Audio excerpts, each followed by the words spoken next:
to God that ever who did this will either turn themselves in, and I hope, pray God, that they find whatever they need to look for. That was Little Nevaeh's great aunt, hoping they bring the killer to justice, whoever that killer might be. Meantime, Nevaeh's mom, Jennifer Buchanan, was at one point reportedly dating sex offender George Kennedy and even let him spend time with her young daughter. Listen to Nevaeh's mom talk about sex offenders with a radio host on 94.7 WC. I feel that it really doesn't matter. Not all offenders reoffend. No one ever knows if a person is a sex offender or not unless they are labeled. Right. Anybody could be a sex offender. Dave Murray, this mom has been truly castigated for showing bad judgment. What do we know about her criminal history, and what's her position today as this drags on without any word on who's responsible for her daughter's murder? Well, we know she spent time in prison for home invasion. I've read the documents which said that she at one point had a boyfriend that was a quote-unquote partier, which implies drugs, and that she was involved in breaking into people's homes and was caught and sent to prison for, I believe, at least 10 months. And didn't she have a drug problem as well, according to her own mother, who said that was the reason why she ended up involved in that home invasion? She has never been convicted of drug use or drug abuse or trafficking, but her family members and friends have said that's what got her into trouble. Well, Judge Karen, that proves your point. You're saying that all of this boils down to bad judgment on the mother's part?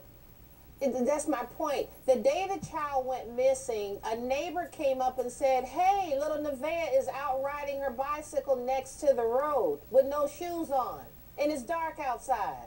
I mean, where was the mother? George Kennedy wasn't some dark alleyway pedophile waiting for this little girl. If he had anything to do with this, this mother brought her child to him. So I have questions of... I'm sorry. Tanya?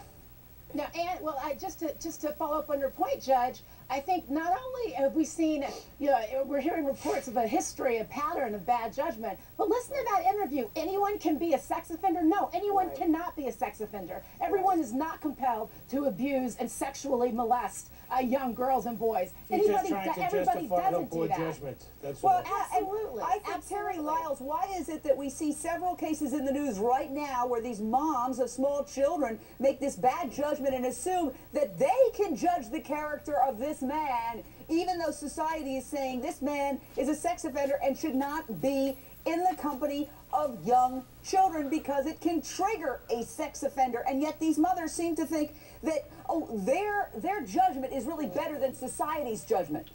Well, and I back to the judge's point, I think the mother's just as much at fault in this particular situation. That's why I tried to say earlier that when you've got two offenders here, he's a sex offender, she's, out, did her time, that's fine. You've got two people with bad judgment in my attempt, and she may be learning from this, but in the result, the child is the one that's the victim here. Yeah. And I think that's where the system has to go over and above. When you've got two offenders and 3 paroles, violations, you've got somebody needs to be looking at this saying, hello, there could be fire here if there's this much smoke. Yeah, and we as mothers and as women, and this is how I feel very strongly, we are not protecting our girls. The Justice Department says that 1 in 3 girls will be sexually abused as a child, either by a father or a mother's boyfriend. And we have a responsibility to these girls. Yeah, but here's what I think is so messed up about our society, Jeff Brown, is that this guy was twice, because of these parole violations, sent to a county technical reentry program, which gives intense therapy to those who need a period of adjustment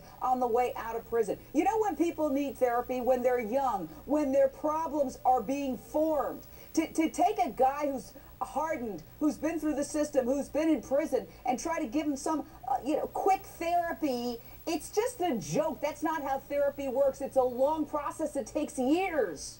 Well, I'm not an expert in therapy, but well, I am. I've been to therapy for years, and I can tell what you what you want to do. Wait, Jane. So Jane, wait a second here.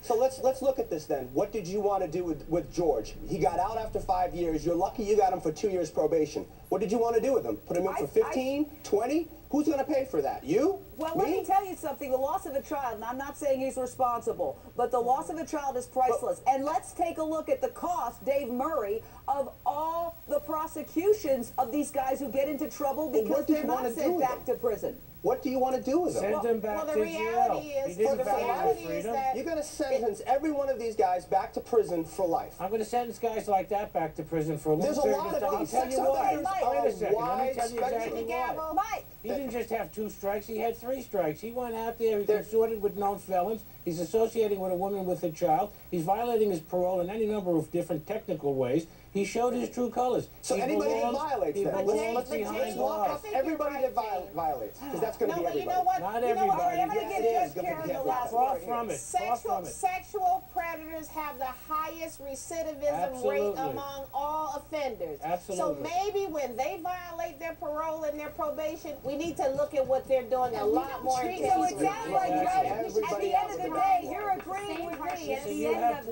boyfriend rapes that people get convicted and they become sex offenders. We got to continue These guys are not likely to repeat, but the general child molesters got to wrap it. Okay, thank you for a very passionate dialogue. A teenager accused of going on a sick cat killing spree. We'll analyze how this disgusting, hideous behavior